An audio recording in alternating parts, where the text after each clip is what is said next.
I'm J.G. Michael, and this is Parallax Views.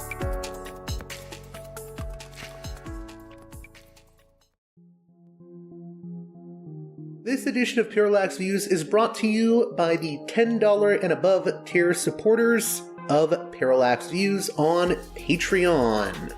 So, with that in mind, producers credit shoutouts to Galen, Matt, Gunnar, Mark, Simon, Alexander, Catherine, G, Tilo, Emilia, Jeremy, Jeff, John, Bert, Brian, Elliot, Michael, Brace, James, Nick, Mersham, Galen, Gareth, Arlen, Bo, Christopher, Michael, Gigadelic Media, Will, Chance, Chase, Dan, Big Bob, David H, Y. Kellerman, Sadeed 13, Kathleen, David, Ava, Bob, The West Bank Robbery Podcast, Jamie, Enoch, Gary, Max, Ishtofer, James, Martin, Matthew Ho, Brian, Nobody, Thomas,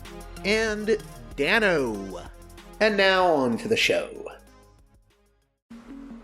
Hey there, Parallax Views listeners. On this edition of the program, we'll be hearing from Matt McManus about his latest book, The Political Theory of Liberal Socialism. But before we get into that, I'd like to remind you that it is you, the listener, that makes this show possible. I have no corporate sponsors, so if you can, please consider supporting me on Patreon at patreon.com/parallaxviews.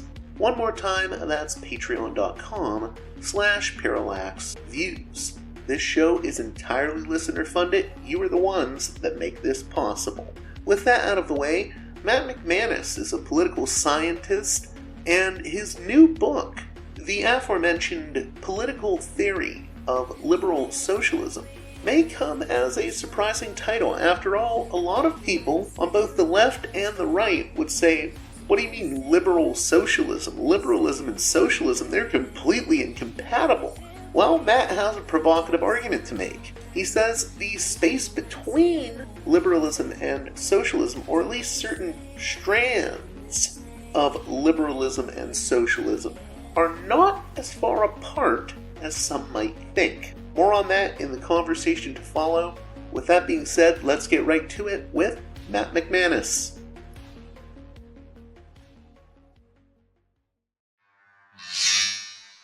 Welcome back to Parallax Views. A guest that I've been trying to get on, and my schedule hasn't always allowed for it.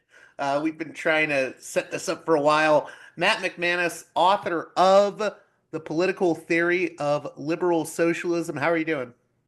I'm doing good, man. Happy May Day. Indeed.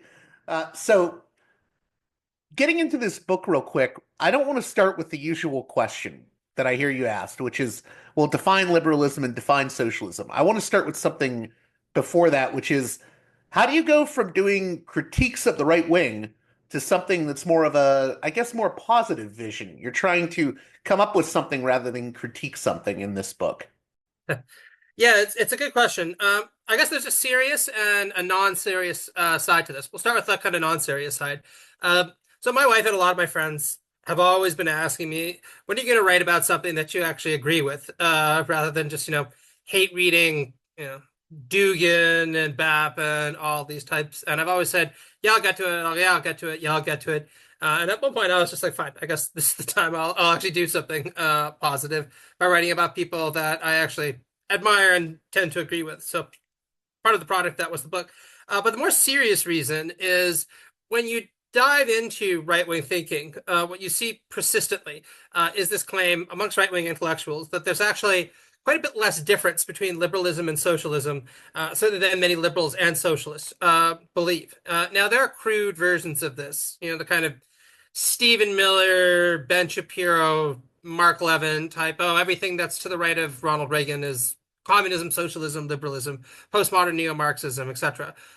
That's not what I'm engaging with. But there are more serious thinkers like Nietzsche, Heidegger, down into the present day people, excuse me, like Michael Oakeshott, all of whom stress that there's a deep elective affinity between liberalism and socialism in the sense that both are Enlightenment humanist doctrines committed to a certain conception of liberty for all and equality for all. And so reading the right quite a bit, in no small part, inspired this book, I guess in a negative sense of the word. Now we have to get to that dreaded question of defining liberalism and then defining socialism. I know you get asked that a lot in interviews about this book, but it seems pretty foundational. Yeah, absolutely, right. So one of the things that I stress in this book is that it makes a lot more sense to talk about liberalisms and socialisms, plural, than just one ideological doctrine that's defined by certain very rigid parameters. Liberalism has been around, depending upon who you ask, for at minimum 250 years. Some people would even go as far back as really the beginning of the 17th century, which means that we're coming on in about 350 years. Socialism, can be dated back to the beginning of the 19th century, although, of course, again, there are antecedents that you can trace all the way back to Plato, if you really have a mind to do so. And in that time period, these are families of views that have meant a lot of different things to a lot of different people. So what I argue in the book is that liberalism from a normative standpoint is largely defined by a commitment to two, perhaps three principles. This idea of equality for all, which leads to a commitment to freedom for all, and then potentially to this idea of solidarity or Republican fraternity. And that's, of course, the famous triune principles that are associated with the French Revolution, arguably the most famous of all liberal revolutions. And of course, all liberals have understood equality for all, liberty for all, and potentially fraternity or solidarity for all in very different ways, right? And many liberals have actually argued that equality for all doesn't actually need to include equality for most of the people on the globe, just those who are worthy of being identified with equality. And socialism, I argue, is committed to a very similar set of normative principles. Basically, the idea being that the free development of each should be a precondition for the free development of all. And the reason for this is that if we were to establish a society where people are more equal, they will also be more free and more capable of developing their fundamental human attributes and doing so in solidarity and in fraternity with one another. And what I point out in the book is understood at this normative level, one can see the conservative point that there's really not as much space between liberalism and socialism and as one might expect. Although, of course, again, the devil is in the details. And as I point out in the book, there are certain strands of liberalism that are a lot more compatible with socialism and certain strands of socialism that are a lot more compatible with liberalism than others.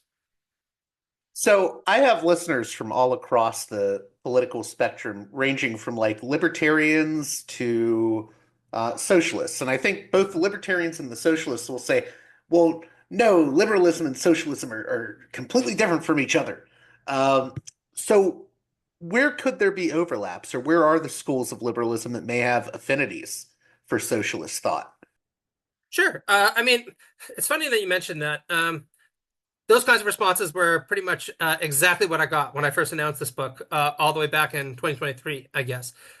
Interestingly, the two groups that were most vocal in opposition were the kind of hard and tankies and the neolibs and libertarians. Don't often agree about much, but they did agree that the idea of liberal socialism was just, at best, oxymoronic, at worst, insulting. But what I point out is it's neither oxymoronic or insulting. Actually, if you look at the history of liberal and socialist thought, some of the most prestigious and most important figures in those traditions identified with liberal socialism, defended it, and indeed thought it was the most inspiring vision for a flourishing human future. So in my book, I trace the origins of liberal socialism to the thinking of Mary Wollstonecraft and Thomas Paine. So just to go a little bit back before then, I talk about how when liberalism emerged onto the world in a kind of ideologically developed form, it was really stamped by what C.B. Macpherson calls the features of possessive individualism. This idea that we should view society from a fairly atomistic collection of individuals, each competitively looking after their own self-interest. Ideally, the state will provide a set of rules, law, right, so that while we're competing with one another to advance our self-interest, we don't end up killing each other. But ultimately, that's going to be a fairly moderate form of social solidarity and other orientedness, agreeing to respect everyone's rights as guaranteed by the law and no more. And within those kinds of parameters, each person is going to be essentially a little inquisitor and a little entrepreneur, right? Spending their life trying to get as much stuff as possible to gratify their hedonic urges as robustly as possible. And I want to point out, without a doubt, there are strands of liberalism that conform to this possessive individualist model, right? You just have to go look at somebody like Ludwig von Mises in the Austrian school, for example, although there are complications there as well. But what I point out is that in the writings of people like Paine and Wollstonecraft, really start to see a different set of ideas emerge about what's going to be entailed by liberalism. So just very briefly on both figures, Thomas Paine, some people might know, is the famous revolutionary who was associated with the pamphlet Common Sense that was widely read by the American revolutionaries and was hugely popular throughout the 18th century. And when he wrote Common Sense, Paine was a pretty standard kind of American revolutionary, very steeped in, if not Locke, at least Lockean themes and Jeffersonian themes, talking about the need to destroy the aristocracy, replace it with a Republican and representative system of government that respected natural rights, et cetera, et cetera. But by the time he got to writing his famous book, The Rights of Man, particularly the second part, Paine came to the conclusion that, in fact, classical liberalism didn't go far enough in challenging existing relations of power and domination, particularly those predicated on inherited wealth. And he argues quite innovatively that actually what you might broadly call the Lockean school of thought, or the possessive individualist school of thought, was wrong in seeing property, particularly expansive private property, as a natural right. He in fact insists that there are certain natural rights to property, but treated seriously would mean that most property was held in common or be widely distributed by people. Private property of the sort that we see in society right now is very artificial. It's socially instituted, and it, for the most part, benefits the rich rather than the wide majority of people who live in society. And Paine said, since property of this sort is very clearly a social right rather than a natural right, and it is held by the rich to the detriment of the poor. The rich owe the poor an enormous debt for the maintenance of their property rights, which will be paid through an extensive redistributive system that is going to be very generous, according to Paine, by 18th century standards. It's going to include things like universal education, a pension system, guaranteed employment of a high level, right? This isn't, working in Scrooge's working Stooge's grindstone, right? You're going to live a pretty flourishing life. An inheritance that everyone receives at birth, that kind of thing, right? And Paine only became more radical on this point as time goes on, especially by the point where he's writing things like agrarian justice. And he has very nasty things to say about what might happen to the rich if they don't actually institute his program. Then on the other hand, you have people like Mary Wollstonecraft, right? Wollstonecraft is most famous for her classic feminist tract, A Vindication of the Rights of Women.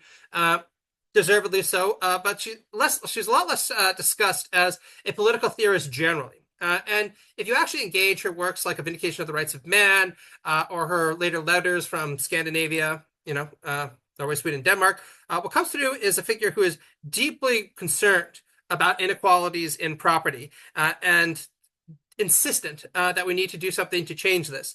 So in A Vindication of the Rights of Women, just to give an example, she insists very strenuously in a kind of Rousseauian Smithian vein that it's as if from a poisoned chalice from the divisions of private property flow as though from a poisoned chalice almost all the destructive qualities of human civilization. She thinks that the division of private property, especially inequitable divisions of private property, tend to make people avaricious, envious, and perhaps worst of all, it makes the elite class of any society contemptuous of those below them, even though purportedly these are the people that they're supposed to be ruling. Now, Wollstonecraft never actually developed a thorough political philosophy because she died quite young at 38. But she does insist throughout her work that a more equitable distribution of property will help people cultivate liberal and Republican virtues. And by the time you get to her letters from Scandinavia, she's actually characterizing the kind of nouveau bourgeois class as a fungus that's spreading across Northern Europe, by and large useless, right? But she says they're nonetheless having a pretty corrosive effect morally on society, because she says, at the very least, the aristocrats of the Ancien regime would sometimes cultivate the sense of noblesse obligée towards others that would soften some of their cruder features. She says the new bourgeois class that's emerging cares about nothing but making money and sees the highest goal in life being acquiring as much money as possible, and looks upon anyone who argues that there might be something more to life than being as rich as possible with an enormous amount of suspicion. And she claims that if this nullity, this kind of emptiness, becomes pervasive, then boy, oh boy, are we going to be in a lot of trouble. So in Paine and Wollstonecraft's writing, you really start to see in germ, I argue, the kind of ideas that are later going to evolve into a distinctly liberal socialist tradition. So I want to stick on Wollstonecraft and Thomas Paine for a second, but in a different kind of way. There's another figure, their great rival, that you mention a number of times in the book. I think I counted 95 different mentions of him, Edmund Burke. Sure. So why is it important to look at Edmund Burke in contra to Paine and Wollstonecraft? What can we get out of looking at this sort of rivalry there? Well, that wasn't an idea that was original to me, actually. Credit where due, and I cite this book. Yuval Levin, in his book, The Great Debate, kind of prototyped that distinction, or sorry, that bifurcation.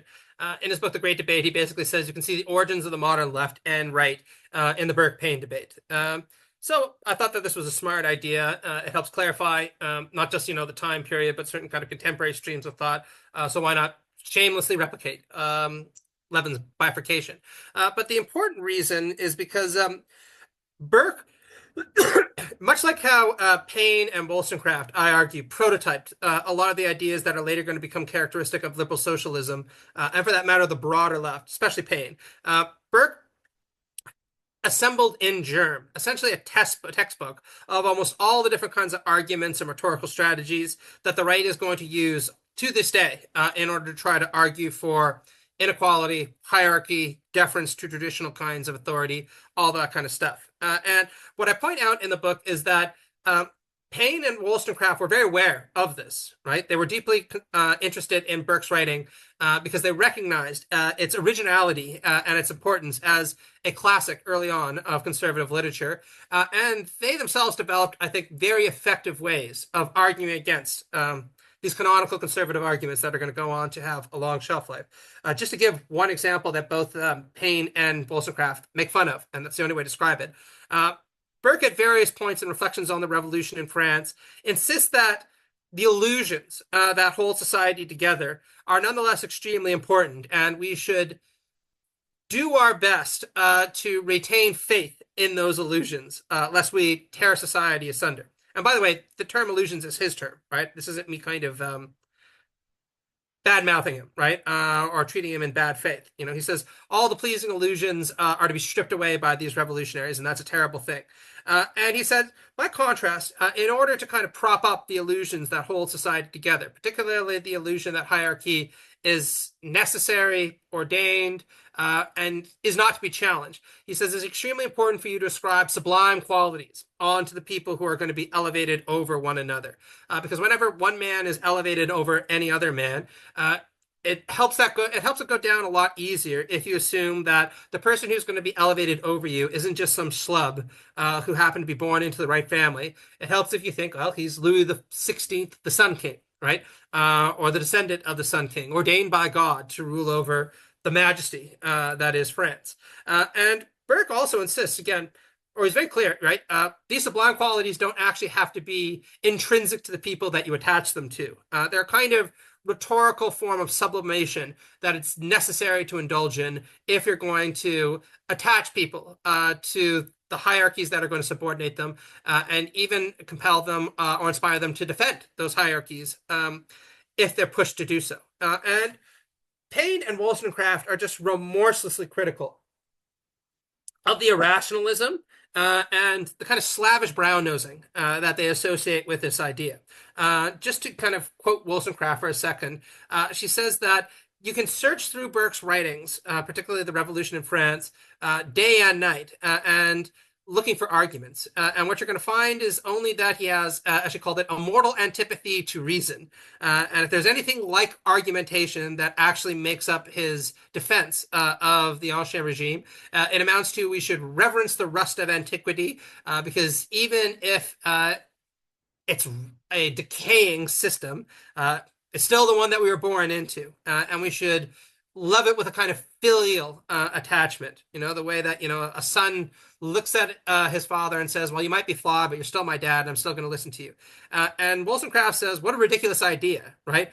First off, king is not your dad; he's the king. And secondly, right, any sensible person would say the ivy may well be beautiful, but if it's cutting off new growth, who would not chop it out in order to allow healthier sprouts to emerge?" And Paine was very similar, right?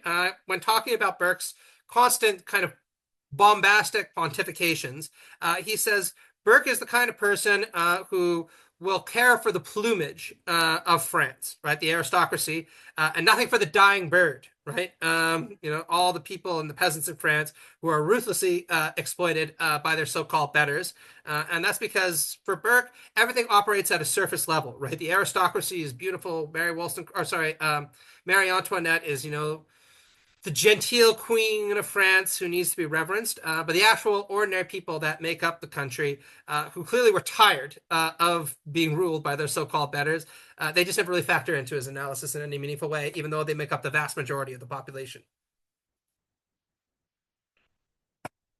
So, in regards to liberal thought's evolution over time, I think what socialists have an issue with, I mean, there's many issues that socialists would have with liberalism over the decades and just over the years.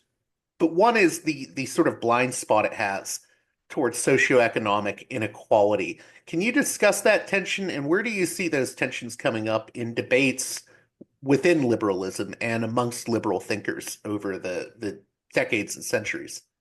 Sure. Well, that's a great question. And I think, without a doubt, socialist critiques of liberalism have a lot of gas in the tank, right? And I want to be very clear. The book is not a hagiography of the liberal tradition or a defense of the liberal tradition against socialism. In fact, it's not even necessarily a defense of liberal socialism. I point out there are a lot of gaps and a lot of problems with the tradition that need to be fixed if people are going to meaningfully retrieve it for the future. But, to be clear, the crude kind of tanky accusation that liberals just don't care carte blanche about socioeconomic inequality, or for that matter, domination by economic forms of power, is just wrong from a historical standpoint. Now, without a doubt, there are some streams of liberalism and certain canonical liberal thinkers who could be criticized in this way. Just to give one example, Ludwig von Mises, the kind of arch Austrian economist, is kind of the villain of the book, and he makes it very clear that we have little reason, if any, to care about inequality. The only equality that we should be committed to is equality under the law. Any inequalities that emerge in a market society are absolutely justifiable and cannot be challenged, both for economic reasons, because it's efficient to allow these inequalities to persist, but also for moral reasons, right? He argues that any kind of concern with inequality is invariably motivated by envy, and also that in a capitalist system, the best, the hardest working people end up rising to the top, and they should not be condemned for acquiring as much as they can because they've contributed an awful lot. Just to give an example in his own words, he wrote a famous letter to Ayn Rand, right? Ayn Rand, famous lady of the people, around the time of the publication of her book Atlas Shrugged, where he says, "You have the courage to tell the masses what nobody else will do in this era of the welfare state, which is that you are inferior, and all the improvements in your life that you've witnessed are due to people who are better than you, right? And if it's a hard pill to swallow, then you should still swallow it, right?" So a very elitist kind of figure who, without a doubt, belongs in the liberal camp, right? But I point out in the book that while these forms of liberalism that kind of sneer at concerns for economic inequality are common, they're by no means exhaustive, right?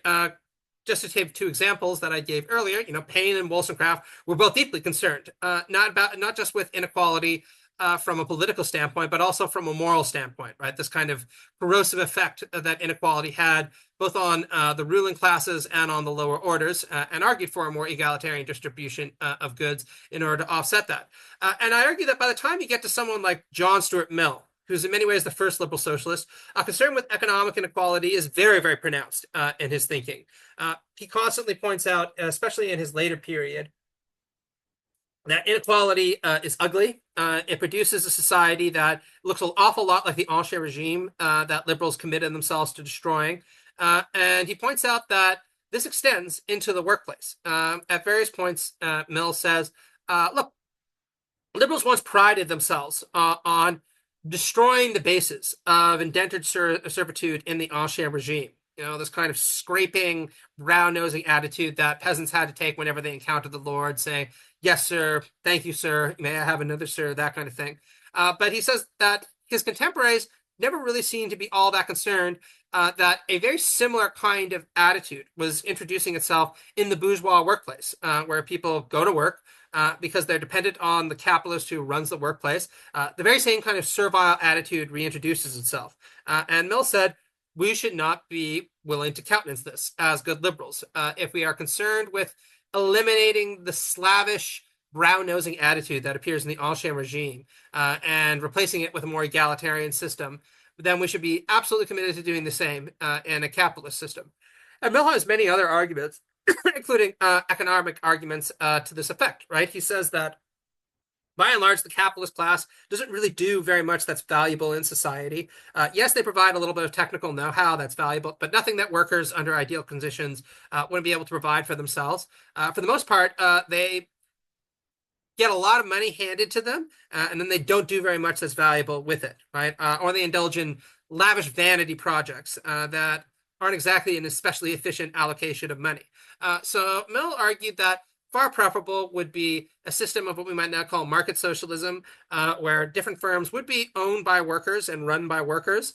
They would compete with one another, yes, in a market, but because the means of production were no longer owned privately, but by the workers themselves, he said this could be justifiably characterized as a form of socialism. And all these reforms would be accompanied by a very generous redistributive state that would provide basic necessities for all people from a very young age through to the grave, right? And whatever you think about this, and I have problems with this specific vision of liberal socialism, you can't say that Mill was just unconcerned with inequality. If anything, he was deeply critical of other liberals who thought that there was just no reason to be concerned about this. And bluntly, it's hard to think of a more canonical liberal than John Stuart Mill. So I know you've mentioned the term tanky a few times. I won't use that term just because I know it's loaded, but where do you think, I guess, hardline Marxist-Leninists have a good critique of liberalism? Where do you think they fall short? Well, I think there are a lot of good reasons to take seriously Marx's critique of liberalism, and I want to be clear.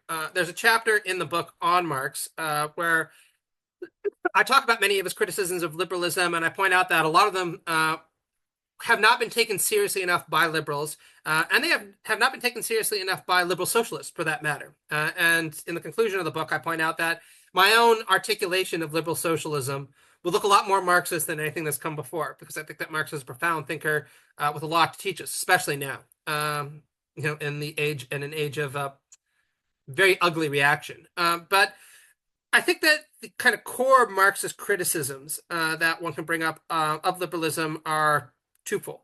The first one is that liberals have not taken adequate account of the way that economic power is a very formidable system of power in its own right and instantiates a wide array of systems of domination, even in what looks like a purportedly free society. And this is an argument that Marx himself developed from a very, very early age, arguably even prior to his classic essay on the Jewish question, and certainly in Capital. Just to give an example, in Capital Volume 1, Marx actually echoes a lot of what Mill himself had to say when he claims, look, liberals talk a big game about the importance of representative government, basic rights for all, freedom of expression, and Marx says that's all good, right? There are good reasons to cherish those kinds of things. But all that falls immediately away as soon as workers enter onto the factory floor. Where one once again sees all the old nasty despotism reintroduce itself, and what we get are, to use Elizabeth Anderson's terminology, something that looks a lot like a private dictatorship that emerges. That's extremely contrary to what liberals themselves should believe, right? At least according to Marx, and I think he's right about that. A second criticism that many Marxists have made of liberals, including liberal egalitarians, and I think this is a very important one, is that liberals have always had a very hard time understanding capitalism as a systemic global totality. Now, some liberals have understood this. I would argue actually that the neoliberals understood very well. But by and large, when they do understand this, they almost invariably tend to treat it as a good thing. That we live in a global systematic totality governed by the capitalist mode of production. By contrast, egalitarian liberals, like, say, John Rawls, for example, tend to focus their reformist efforts or their concerns at the level of the nation state and just disregard the fact that you can't really understand the political economy of the nation state without recognizing how it's integrated in a broader array of global forms of mute compulsion. And I think, again, this Marxist critique of liberal egalitarians is a very, very sound one and extremely contemporary, since I think it's still a very serious weakness on the part of the liberal egalitarian and liberal socialist tradition. Now, saying that, what I point out in the book is that there's also been, I think, a caricatured understanding of what Marx has to say about liberalism that has kind of eked its way into the broader culture and created a lot of problems. So the kind of caricatured version of Marxism that's kind of made its way into the culture is that Marx is just a unambiguous and unrelenting critic of liberalism. Just had nothing good to say about it from start to finish. And what I point out in the book is, again, historically, that's simply not true, right? Marx began his career as a young Hegelian who was committed to liberal democracy and certainly to a republican system of government being instituted in Germany. As he radicalized at quite an early age, he didn't drop his commitment to the importance of things like freedom of expression, freedom of assembly, and certainly not to pushing for universal suffrage for all, which was a left liberal and, for that matter, a socialist kind of project through the 19th century.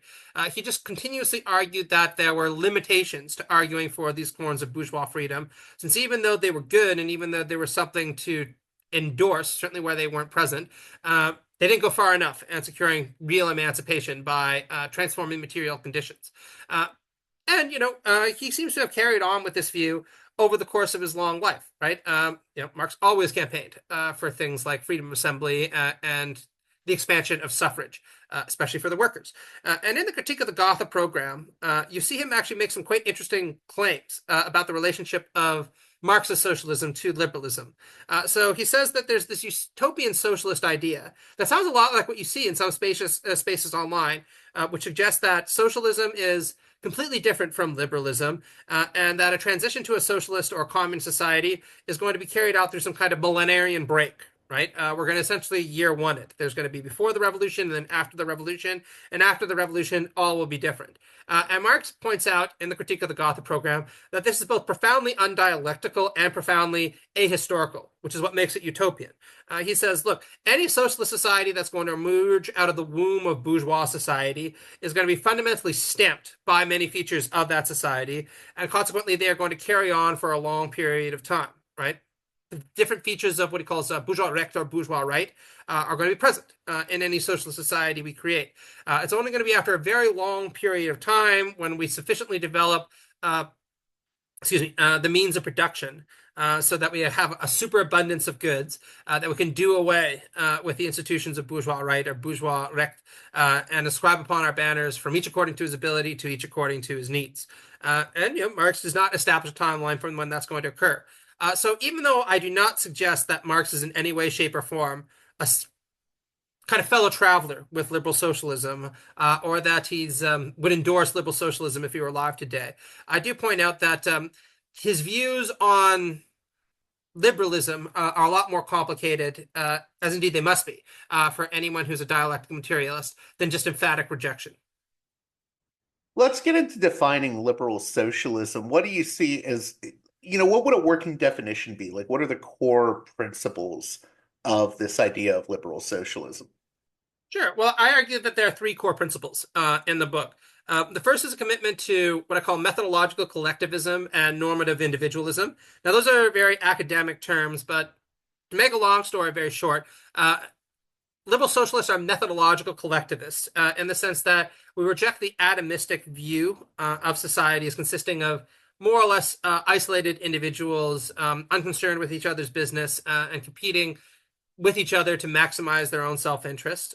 Without a doubt, there are people who look like this and who act like this, but every liberal socialist agrees with Aristotle, and for that matter with Marx, that human beings are also invariably social animals, and that we prefer to live in society. It's our natural habitat to interact with one another, and acknowledging that from an anthropological, and for that matter, from a excuse me, a sociological standpoint is absolutely necessary in order to have a good understanding of what human beings are and what kind of values are appropriate to them. And that brings me to a second point, which is that liberal socialists are all, by and large, normative individualists in addition to being methodological collectivists. And what I mean by this is that while all liberal socialists acknowledge that human beings are social animals and interact with one another, they nonetheless think that it is the well-being of actually existing individuals and potentially future generations that is of moral concern, or to use Derek Parfit's term, what matters. And this is important because any liberal socialist would follow Marx and saying the kind of reified abstractions that many people on the right, for example, project as having independent normative value, the nation, the people, the Volk. None of that is actually as important as the concrete needs of the actual people that make up the world or potentially future generations. And this is important, of course, because all liberal socialists would say you can't sacrifice people in the here and now, or for that matter, abridge their fundamental rights for the sake of national glory, right? Or the expansion of Germany eastwards to acquire Lebensraum as part of a great project. You get the idea, right? Then the second principle I argue that all liberal socialists are committed to is a developmental rather than an acquisitive ethic. And these are terms I take again from the great Canadian political theorist C.B. Macpherson. So an acquisitive ethic is one that's very associated with this kind of possessive individualist anthropology and social vision, right? This idea that human beings, again, are fundamentally self-interested and competitive, and consequently, the right kind of ethic for them is one where they pursue hedonistic gratification of their basic needs. Or if you want to put it in utilitarian language, the best thing for a human being is to get as much stuff as possible, to get as much utility gratification as possible, right? Liberal socialists, by and large, reject that by saying, actually, and again, they follow Aristotle and Marx here, of much more importance for most people and much better for their long-term development is the refinement or cultivation of our human capacities, right? Just to use, kind of Rawls for a second, since he's a big part of the book. Rawls, for example, argues for what he calls an Aristotelian principle, which holds that, by and large, human beings enjoy exercising our capacities, and the more developed those capacities become, and the more challenging the task that we set those capacities to, the more pleasure we get out of their cultivation and their exercise. So just to give his example, very few of us would find counting the blades of grass on a field to be a particularly rich and meaningful life. And if you were the kind of person that committed himself to counting the blades of grass on a plane, you yourself would probably think, boy, oh boy, do I need to get a life, right? Find something else to do with my time. But, a lot of us get a lot of pleasure out of thinking, I'm going to become a better father, or I'm going to try to be a better friend, or I'm going to become a better husband, or I'm going to write a better book, maybe even the next great American novel, right? Or I'm going to become the best YouTuber I possibly can, and kind of social media political analyst, because I get a lot of gratification about that. And so from a liberal socialist standpoint, developing these basic capacities in cooperation with others is a much higher kind of good than just gratifying our hedonic urges, the way that some liberals have thought. And then the last and most basic principle, or most encompassing principle, is a commitment to the achievement of economic democracy within a liberal democratic framework that respects basic liberal rights, accepting, I should say, an expansive right to private property or private ownership of the means of production. And in addition, most liberal socialists would say not only are we under a moral obligation to try to achieve economic democracy, because many of them were quite pronounced feminists, they would also insist that it's important to achieve a democracy within the family as well, or include the family within the kinds of economic units that's important for us to be normatively concerned about. So I had three more questions. I know we only have maybe 20, 25 minutes here. So you start the book out with a quote from John Rawls' Theory of Justice, 1971. Why did you include that specific quote? And I won't read the whole thing because it's kind of lengthy, but it goes into what is just and unjust is the way the institutions deal with natural facts. So, what was the reason for including that quote? Yeah, that's a great question, and actually, the first person to pick up on that. So, thanks.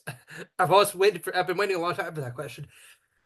So, I really like that quote for a few different reasons, right?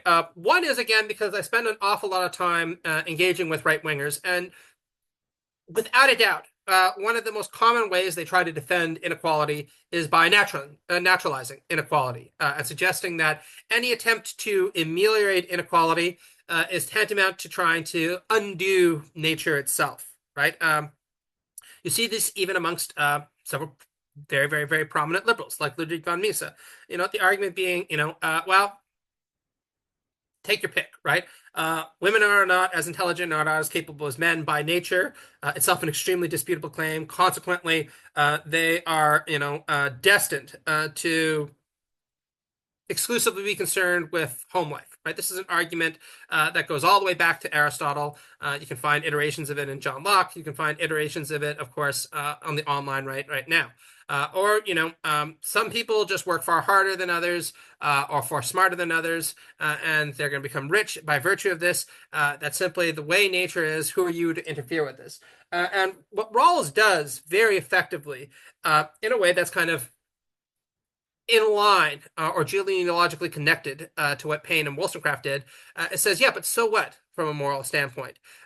Yes, it is without a doubt the case that human beings are different, and some people have more developed natural talents than others, and some people are better at making money than others. But why does that matter from a moral standpoint? He says, the reality is that everyone accepts that there are inequalities between people by nature. That's just a fact. But what justice is concerned about is how social institutions respond to those facts, which is an entirely different set of issues than just asking yourself biologically whether some people are better at hockey than others, or some people are more likely to do well on a math test than others. And of course, Rawls has a very elaborate argument to show that social institutions should not care very much about natural inequalities because they're the result of morally arbitrary circumstances. So you happen to win a genetic lottery and you're better at math than the next person. So what? Right? Pat yourself on the back for a few seconds, recognize there, but for the grace of God go I, and realize that the person who is not as gifted at math or other things as you isn't somehow responsible for that. And consequently, they should not be penalized for not having the same kind of advantages that others might have purely by virtue of being lucky in the game of life. I also wanted to ask you, I know this book got very high marks from Samuel Moyn, who I'm also a big fan of. And I was wondering, do you see this book as maybe in dialogue with or possibly a companion to his recent book, Liberalism Against Itself, Cold War Intellectuals and the Making of Our Times, which for people that don't know, deals with the liberal intellectuals of the Cold War era, from Isaiah Berlin to Karl Popper to Lionel Trilling. And that book sort of argues that the Cold War liberals went away from the moral core of the Enlightenment and that form of liberalism towards sort of this preserving individual liberty at all costs mentality during the Cold War that may have created a lot of problems and helped create illiberal values in our time. Do you see your book as having any overlaps with Samuel's book, Liberalism Against Itself? Yeah, without a doubt. And I have to say, I'm a huge fan of Sam Moyn. He's been a major influence on my way of thinking about things since 2011 when I first read his book, The Last Utopia on human rights. And I just think that he's extremely deep and very thoughtful scholar. And he's a great guy also, right? Very, very generous with his time, very generous, as you pointed out with the blurb, with his evaluations. And very supportive of those of us who are on the left end of the liberal spectrum. And I should point out when Sam was generous enough to come on to give them an argument with Ben Burgess, and I was also an interlocutor, I asked him what his own political convictions were, and he said that he thought liberal socialism sounded like a pretty good idea, right? So there's a reason, why I tend to agree with him about a lot of things. But in terms of that book you wrote specifically, I thought it was extremely revelatory and I hope extremely I gave a important. good outline of the book as well. I hope I didn't get anything wrong there. It's been a while since I've read it. Oh yeah, yeah, absolutely right. I thought you did a great job. But what Sam points out, and I think very rightly, is there is this kind of Cold War narrative that has influenced both left and right, which holds that liberalism is fundamentally a reactionary, deceptic, uh, unambitious, technocratic kind of worldview that is far, far closer to conservatism than it is to any kind of leftism or progressivism. Uh, and Sam points out, I think quite rightly, that that's simply not true historically, right? Liberalism came into the world as a revolutionary creed, if not the most revolutionary creed that the world has ever seen, right? And I want to point out Marx himself always appreciated that, right? In the Communist Manifesto, where he and Engels pointed out that the bourgeois class was without a doubt the most revolutionary class that history had ever given birth to, and had enormous amount of respect for the role it was playing in overturning the Ancien regime and replacing feudalism with capitalism, right? So I think Sam's on very, very solid ground there. And he points out that at their most ambitious, many of the left liberals that he also talks about in the book, and people discuss this a little bit less, really did believe that it would be possible to create a society that looks a lot like what socialists want, right? A society where freedom, equality, and solidarity for all weren't just abstract terms, but really meant something, right? And he points out that whatever else you want to say about mid-century social democracy, in many respects, they came closer to achieving attractive visions of a society where equality, liberty, and solidarity for all are respected than almost anyone else, even though Sam himself is very critical of the limitations of social democracy, and so am I, right? And then he says, as a result of the Cold War, unfortunately, liberalism was not co-opted because these streams were always there, but became defined by these much more conservative, much more mayorist, much more cautious forms of liberalism that essentially whitewashed away all this more revolutionary, visionary, ambitious history, kind of excommunicating people like, say, Hegel and Rousseau from the liberal club, and not drawing influence from people like Marx and the socialist tradition, the way that many early 20th century liberals, like say John Dewey, would be very happy or interested in engaging with socialism. And Sam points out, I think very rightly, that this turn to a cautious, sclerotic, deflationary version of liberalism has been a disaster for liberals, oddly enough. And this is what I kind of point out, building upon him. The weird thing is that this defensive, cautious crouch that many liberals push themselves into in order to define themselves against communism, in many ways was the least cautious thing they could have done, because it meant that for in the eyes of a lot of people, there's nothing inspiring, nothing interesting, nothing visionary or hopeful about liberalism any longer. And very shortly after the Cold War, we know what happens, right? Liberals become associated all around the world with elitism, remove a kind of technocratic disinterest in the people that they purport to govern, and right-wing populists come along and after a much more sweeping, much more ideologically ambitious vision of the world.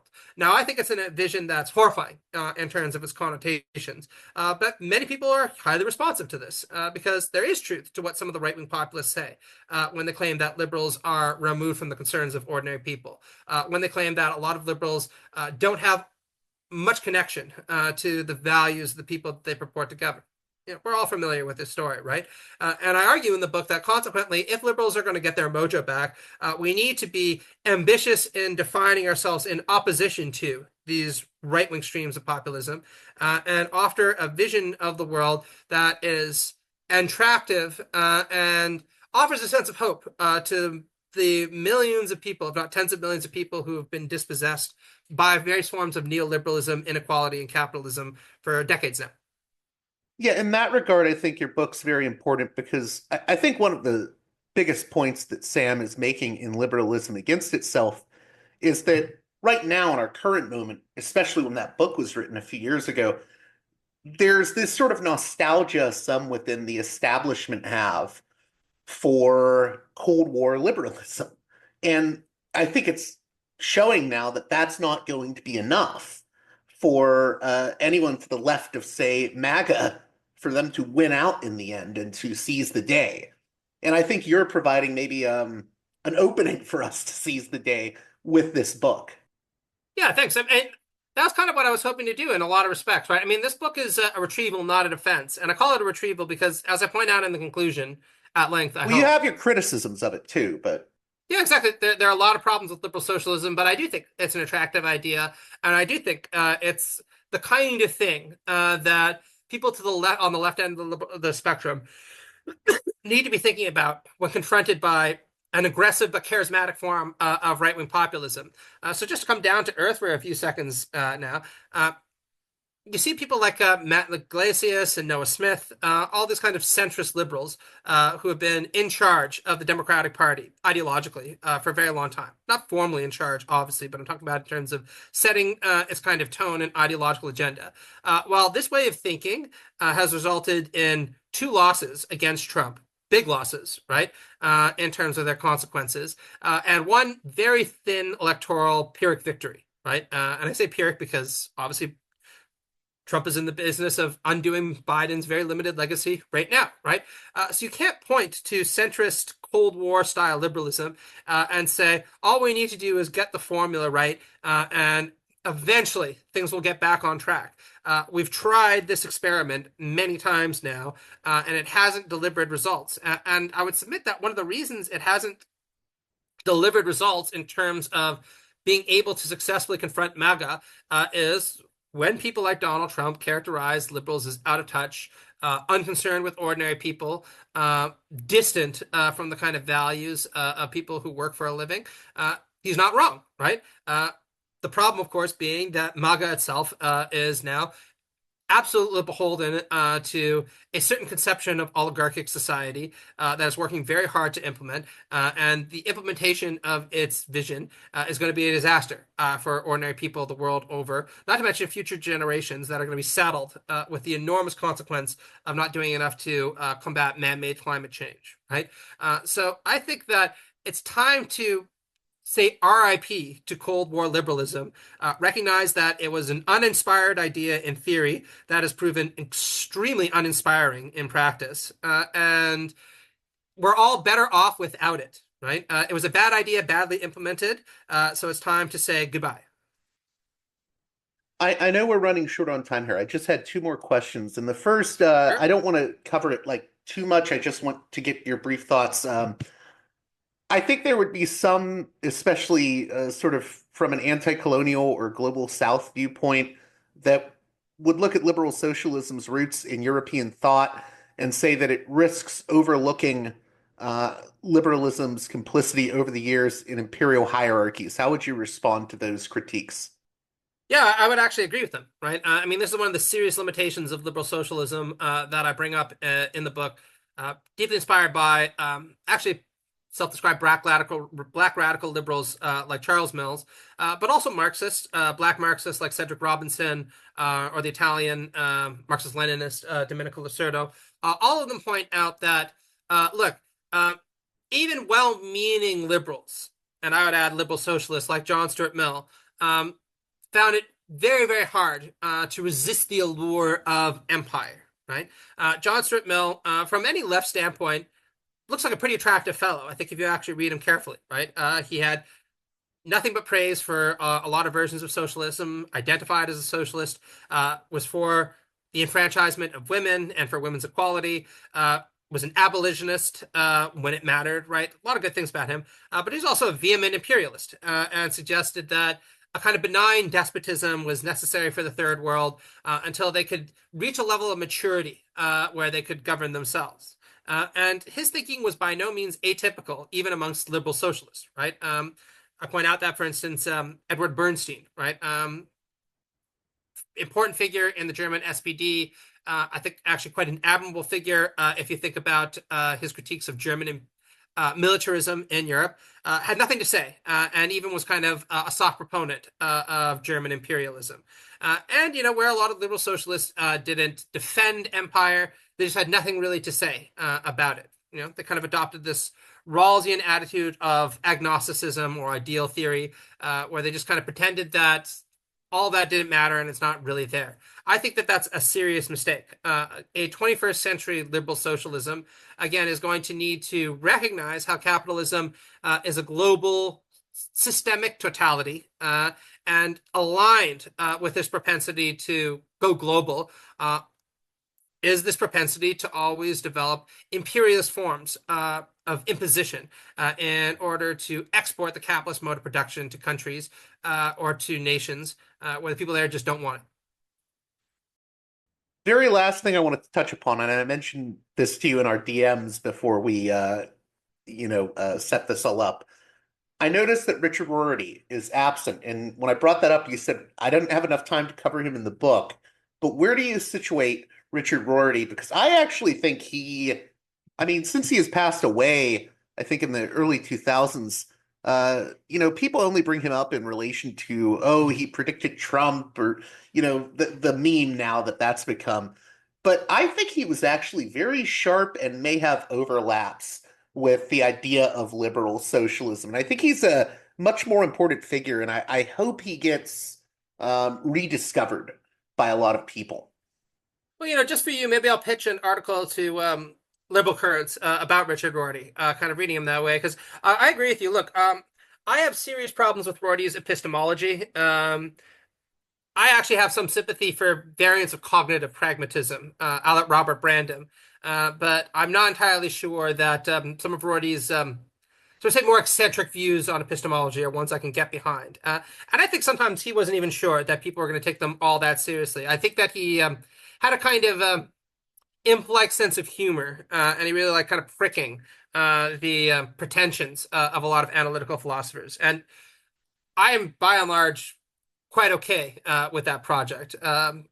But not when he would say things like, well, maybe it's time for us to abandon the idea of an individual mind and recognize that while it was useful to talk about individual mind at some point, now it's important for us to talk about collective mind, since we've semanticized our approach to the philosophy of mind. When he says things like that, because he's such a good writer, sometimes I'm like, then I'm like, wait, what? So hey, I don't have a mind. It's just a collective mind. No, I don't think I can get that far. In terms of his politics, though, I'm actually willing to say that he deserves a lot more credit than he is given, in part for just what you mentioned, right? If you read Achieving Our Country, he more or less says a couple of years from now, you're going to get a despotic right-wing figure that's going to appear, who's going to talk about how people should be tired of all these bitchy, puritanical, postmodern professors who are constantly engaged in the America sweepstakes, and he's going to be able to ride the wave of animosity that generates to quasi-oligarchic power. Coming from the 1990s, that looks pretty far-sighted to me, and given how far-sighted it is probably a good reason to take some of his other political conclusions seriously. I think that Rorty was pretty clear in not just Achieving Our Country, but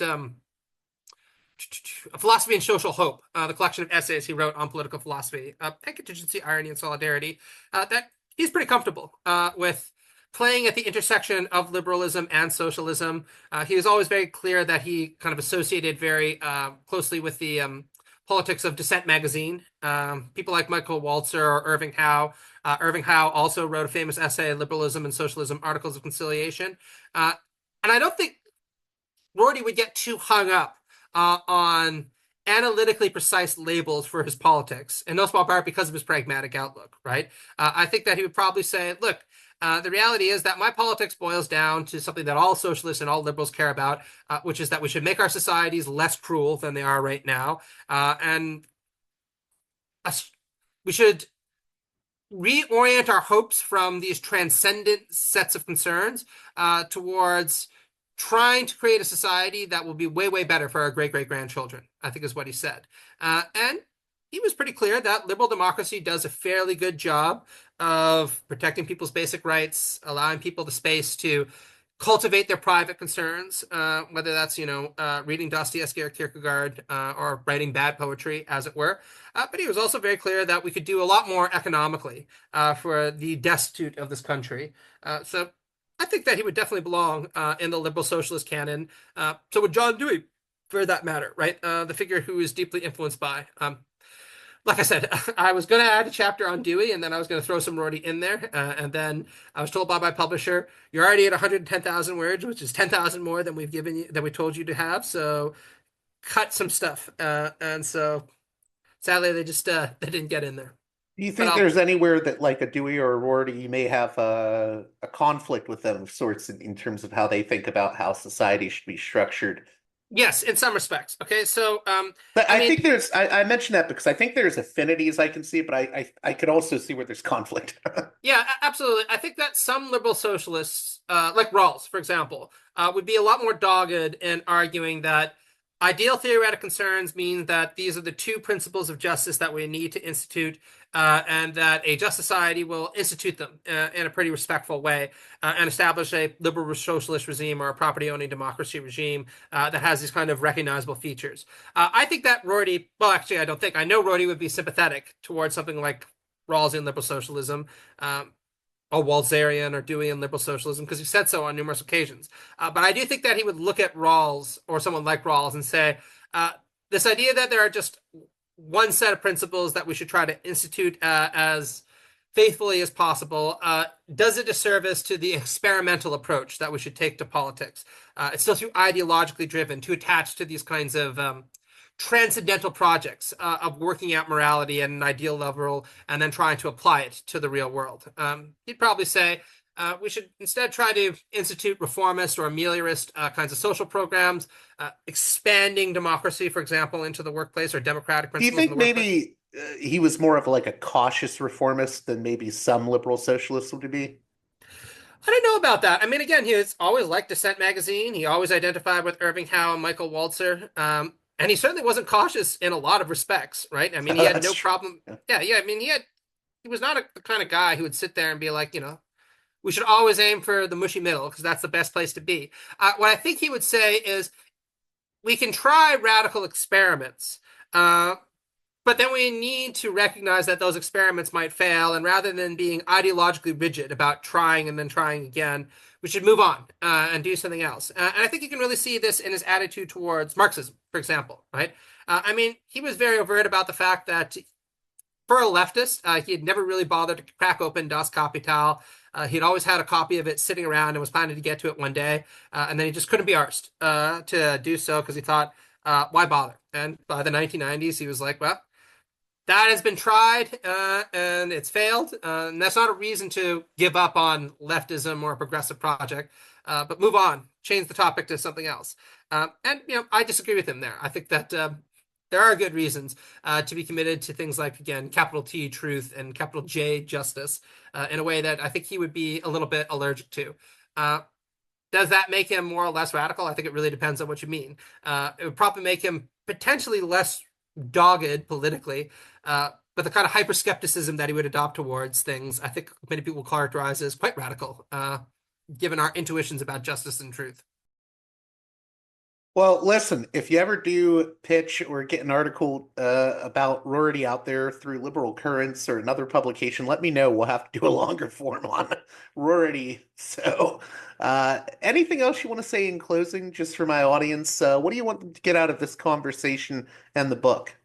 Sure. Well, look, I want to be really clear that this book was written as a retrieval, not a defense. Some people have sometimes accused me of kind of copying out that way by being like, "Oh, you don't believe what you've written about." But really, it's quite the opposite, right? I'm trying to be very clear that I think liberal socialism has a lot of virtues to it, and that I personally think it's the right philosophy for the moment. But just because it has a lot of virtues and just because it's a good philosophy for the moment doesn't mean it's not deeply flawed. I mean, there's a reason why a lot of these guys fail to get their ideas off the ground. And it's not just because of a couple of tiny problems here or there. And so, if people are interested in liberal socialism, or they want to be critical of liberal socialism, what I encourage them to do is learn a little bit about it. Ask yourself why these failures happen, and then do what I do, which is maybe adopt the kind of Beckettian dictum, which is if liberal socialism has failed before, then we'll fail again, and then eventually we'll succeed. I think that's a great note to end on. Thank you again, Matt McManus, for coming on Parallax Views. Yeah, thanks, man. It's always a pleasure to talk to you. Well, that does it for this edition of Parallax Views. As always, please consider supporting me on Patreon at patreon.com/parallaxviews. One more time, that's patreon.com/parallaxviews. And with that being said, until next time, you've been listening to Parallax Views with Parallax Views to Parallax Views with Parallax Views. The way out is not simply to say, don't do it, just to prohibit. It's nothing else.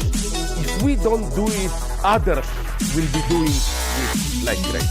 So, we have to confront the problem. But no, basically, I know of the great anxieties, problems, new forms of control, but it's also new forms of freedom. This is why I always emphasize that internet and all this new digital stuff, it's a very ambiguous phenomenon, but it's the field of struggle. New forms of enslavement, but at the same time, new incredible forms of freedom. We have to accept the fight with no nostalgia for old, allegedly more authentic communities or whatever. I'm not afraid. I'm not afraid. I'm not afraid. I'm not afraid.